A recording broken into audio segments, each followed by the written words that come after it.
Good morning. Good morning sir. അപ്പോൾ നമ്മുടെ കൂടെ ഇന്ന് IBPS ക്ലർക്ക് എക്സാമും SSC MTS എക്സാമും ക്ലിയർ ചെയ്ത ശില്പ വിജയനുണ്ട്. നമുക്ക് ശില്പയോട് കുറച്ച് വിശേഷങ്ങൾ ചോദിക്കാം. ശില്പ പ്രിപ്പറേഷൻ ജേർണി സ്റ്റാർട്ട് ചെയ്ത സമയത്ത് എന്തൊക്കെയായിരുന്നു ഫേസ് ചെയ്ത ഡിഫിക്കൽട്ടീസ്? ഏറ്റവും വലിയ ഡിഫിക്കൽട്ടി എന്ന് പറയുന്നത് GK എന്ന് പറയുന്ന സബ്ജക്റ്റ് ആയിരുന്നു. ആ ഒരു സബ്ജക്റ്റ് എന്നെ സംബന്ധിച്ചിടത്തോളം എനിക്ക് ഒരു പിടുത്തവും ഇല്ലാത്തൊരു ഏരിയ ആയിരുന്നു. അപ്പം അതുകൊണ്ട് തന്നെ അത് ബേസ് ചെയ്ത് പഠിച്ചെടുക്കുക എന്ന് പറയുന്നത് ഒരു വലിയൊരു ചലഞ്ച് തന്നെയായിരുന്നു.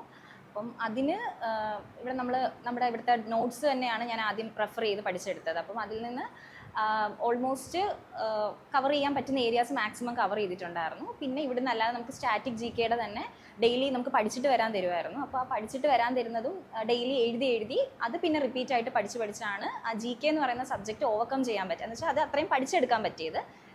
പിന്നെ വാസ്റ്റ് ആണല്ലോ ഏരിയ, അപ്പോൾ നമ്മൾ പഠിച്ചുകൊണ്ടിരിക്കണം. കുറച്ച് പോർഷൻ പഠിച്ചു എന്ന് പറഞ്ഞ് തീരില്ല, കണ്ടിന്യൂ ചെയ്തുകൊണ്ടിരിക്കണം. ഓക്കെ. ശില്പയുടെ ലേണിംഗ് ജേർണി എങ്ങനെയായിരുന്നു? എങ്ങനെ പഠിച്ചു തുടങ്ങി? ഏത് അവസ്ഥയിലൂടെയൊക്കെയാണ് പോയത്? പഠിച്ച് തുടങ്ങിയപ്പം ആദ്യം നമ്മൾ ബേസ് ക്ലിയർ ചെയ്യുക. ബേസ് ക്ലിയർ ചെയ്ത് നമ്മൾ മോക്ക് സ്റ്റാർട്ട് ചെയ്യുന്ന സമയത്ത് നമുക്ക് കുറച്ച് മാർക്കൊക്കെ കിട്ടത്തുള്ളൂ. പക്ഷെ നമ്മൾ അതിൽ നിന്ന് നമ്മുടെ സ്ട്രോങ് ഏരിയ ഏതാണെന്ന് നമ്മൾ തന്നെ കണ്ടുപിടിച്ച് ഇപ്പം എന്നെ സംബന്ധിച്ചിടത്തോളം എനിക്ക് മാത്സ് കുറച്ച് ഈ ഉള്ള സബ്ജക്ട്സിൽ ഏറ്റവും എളുപ്പം എനിക്ക് മാത്സ് ആണ് ചെയ്യാൻ. അപ്പം നമുക്ക് ചെയ്യാൻ പറ്റുന്ന ഏരിയ ഏതാണെന്ന് നമ്മൾ ഐഡൻറ്റിഫൈ ചെയ്ത് അതിന് എത്ര ടൈം അലോട്ട് ചെയ്യണം എന്നുള്ളതെല്ലാം നമ്മൾ നോക്കി മനസ്സിലാക്കണം. അപ്പോൾ അങ്ങനെ വെച്ചിട്ട് ഞാൻ എൻ്റെ കംഫർട്ടബിൾ ഏരിയ ഏതാണെന്ന് അനലൈസ് ചെയ്തിട്ടാണ് ഓരോന്ന് സെറ്റ് ചെയ്തെടുത്തത്. അങ്ങനെ മോക്ക് ചെയ്ത് തന്നെയാണ് നമുക്ക് ഇമ്പ്രൂവ്മെൻറ്റ് വരുന്നത്. ബാങ്ക് എക്സാംസിന് പ്രിപ്പയർ ചെയ്തപ്പോൾ എന്തൊക്കെ കാര്യങ്ങളാണ് ശ്രദ്ധിച്ചിരുന്നത്? ബാങ്ക് എക്സാമിന് പ്രിപ്പയർ ചെയ്യുമ്പോൾ മെയിനായിട്ട് നമുക്ക് SSC പ്രിപ്പയർ ചെയ്യുന്നതുകൊണ്ട് തന്നെ മാത്സ് നമുക്ക് വലിയ ബുദ്ധിമുട്ട് വരില്ല. കാര്യം നമ്മൾ ഓൾറെഡി മോക്ക് ചെയ്യുന്നുണ്ടല്ലോ, അപ്പോൾ ആ ഒരു ട്രാക്കിൽ നമുക്ക് പോകാൻ പറ്റും. പിന്നെ എക്സ്ട്രാ നമ്മൾ റീസണിങ്ങിന് കുറച്ച് ടൈം സ്പെൻഡ് ചെയ്യണം. കാര്യം നമ്മുടെ SSCയുടെ റീസണിങ്ങും മാത്സിൻ്റെ റീസണിങ്ങും എൻറ്റയർലി ഡിഫറെൻ്റ് ആണ്. അപ്പോൾ അതിന് നമ്മൾ കുറച്ച് ടൈം ഇൻവെസ്റ്റ് ചെയ്ത് ആ പസിൽ എങ്ങനെ സോൾവ് ചെയ്യണമെന്നുള്ളൊരു നാക്ക് നമുക്ക് കിട്ടണം. അത് കിട്ടിക്കഴിഞ്ഞാൽ നമുക്ക് സോൾവ് ചെയ്യാവുന്നതേ ഉള്ളൂ. പിന്നെ ഇംഗ്ലീഷ് നമ്മൾ ഓൾറെഡി SSCക്ക് പ്രിപ്പയർ ചെയ്യുന്നതുകൊണ്ട് അതിനും അത്രയും എഫേർട്ട് വരില്ല. പിന്നെ മെയിനായിട്ട് വരുന്നത് ബാങ്കിങ് അഫയേഴ്സും ഫിനാൻഷ്യൽ അതെല്ലാം പഠിക്കാനുള്ളത്. അതിന് നമ്മൾ എക്സ്ട്രാ ടൈം സ്പെൻഡ് ചെയ്ത് അതിന് വേണ്ടി എഫേർട്ട് ഇട്ട് തന്നെ പഠിക്കണം. കറണ്ട് അഫയേഴ്സ് മാക്സിമം ബാങ്കിന് ഒരു 6 months ഉള്ളത്. അതിൽ നമ്മൾ പഠിച്ചാൽ നമുക്ക് ഡെഫിനറ്റ്ലി അതിൽ നിന്ന് ചോദിക്കും.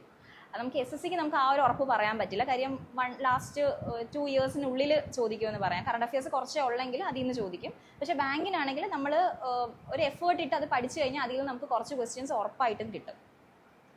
ബാങ്കിൻ്റെ പ്രിലിംസ് എക്സാം മെയിൻസ് എക്സാം തമ്മിലുള്ളൊരു ഡിഫറൻസ് എന്താ ഫീൽ ചെയ്തിട്ടുള്ളത്? പ്രിലിംസ് നമുക്ക് കുറച്ചുകൂടെ മീൻസ് ടെൻഷൻ ഇല്ലാതെ നമുക്ക് എഴുതാൻ പറ്റും. കാര്യം പ്രിലിംസിൽ നമുക്ക് GK എന്ന് പറയുന്ന ഒരു ടോപ്പിക്ക് വരുന്നില്ല. അപ്പോൾ അതുകൊണ്ട് തന്നെ മാത്സും റീസണിങ്ങും ഇംഗ്ലീഷും മാത്രമേ ഉള്ളൂ. അപ്പോൾ നമുക്ക് അത്യാവശ്യം നമ്മളൊരു മാത്സും മീൻസ് ചെയ്യാനായിട്ട് ഒരു കേപ്പബിലിറ്റി ഉണ്ടെങ്കിൽ നമുക്ക് നന്നായിട്ട് ചെയ്ത് സ്കോർ ചെയ്യാൻ പറ്റും. പിന്നെ പ്രിലിംസ് കഴിഞ്ഞ് മെയിൻസിലോട്ട് വരുമ്പോഴാണ് നമുക്ക് കറണ്ട് അഫയേഴ്സ് വരേണ്ട ഒരു പോർഷൻ, ബാങ്കിങ് അഫയേഴ്സ് വരുന്ന ഒരു പോർഷൻ പഠിക്കാനുള്ളത്. അപ്പോൾ അത് വരുമ്പോൾ നമ്മൾ കുറച്ച് കൂടുതൽ ടൈം അതിന് വേണ്ടി സ്പെൻഡ് ചെയ്ത് ചെയ്യേണ്ടി വരും. SSC എക്സാം പ്രിപ്പയർ ചെയ്തപ്പോൾ ശ്രദ്ധിച്ചിരുന്ന കാര്യങ്ങൾ എന്തൊക്കെയായിരുന്നു?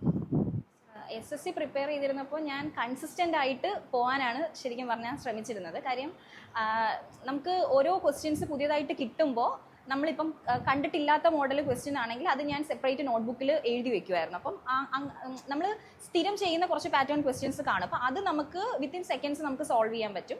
അല്ലാതെ പുതിയ മോഡൽ ക്വസ്റ്റ്യൻസ്, അപ്പം കഴിഞ്ഞ വർഷമൊക്കെ വന്ന ക്വസ്റ്റ്യൻസ് ആണ് മറ്റേ റേസിൻ്റെ കുറച്ച് ബീറ്റ്സ് അങ്ങനെയുള്ള കുറച്ച് ക്വസ്റ്റ്യൻസ് കുറച്ച് 2 വർഷം കൊണ്ട് ഇങ്ങനെ ട്രെൻഡിങ് പോലെ വരുന്ന ക്വസ്റ്റ്യൻസ് ആണ്. അപ്പോൾ അതൊക്കെ നമുക്ക് പുതിയതായിട്ട് നമ്മൾ അപ്പോൾ എഴുതുമ്പോൾ പുതിയതായിട്ട് നമുക്ക് തോന്നുന്ന ക്വസ്റ്റ്യൻസ്. അപ്പോൾ അതെല്ലാം നമ്മൾ സോൾവ് ചെയ്യുന്നതിൻ്റെ കൂടെ തന്നെ മോക്ക് ചെയ്യുമ്പോൾ നമുക്ക് എക്സ്ട്രാ ക്വസ്റ്റ്യൻസ് കിട്ടുന്നുണ്ട്. അപ്പോൾ ആ ക്വസ്റ്റ്യൻസ് എല്ലാം സെപ്പറേറ്റ് ആയിട്ട് മാത്സിന് ഒരു നോട്ട്ബുക്ക് മെയിൻറ്റെയിൻ ചെയ്ത് അതിൽ നമ്മൾ എഴുതി പോയാൽ പിന്നെ നമുക്ക് എക്സാമിൻ്റെ തലേന്ന് ആ ക്വസ്റ്റ്യൻസ് നമുക്കൊന്ന് റിവൈസ് ചെയ്താൽ നമുക്ക് എക്സാമിന് ആ മോഡൽ എന്തായാലും ചോദിക്കും. അപ്പോൾ നമുക്കത് പെട്ടെന്ന് ചെയ്യാൻ പറ്റും.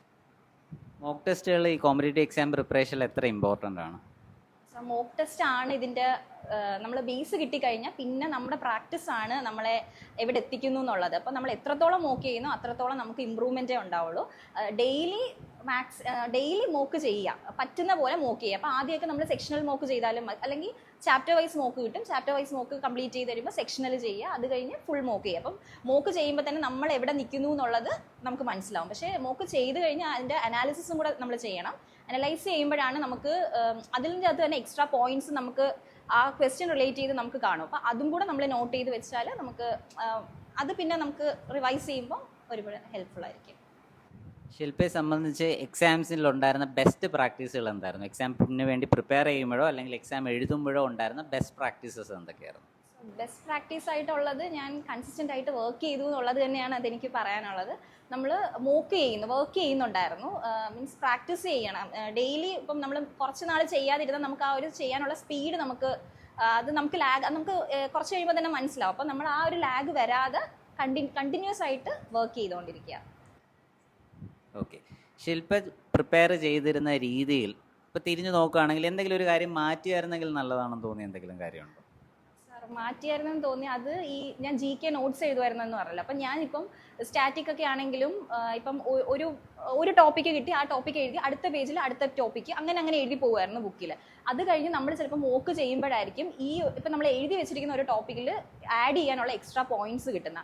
അപ്പം അങ്ങനെ എനിക്ക് മനസ്സിലായെന്ന് വെച്ചാൽ നമ്മൾ അല്ലെങ്കിൽ ഒരു പേപ്പറിൽ നോട്ട്സ് എഴുതി നമുക്ക് ഇതിൻ്റെ കൂടെ ആഡ് ചെയ്ത് പോവാം.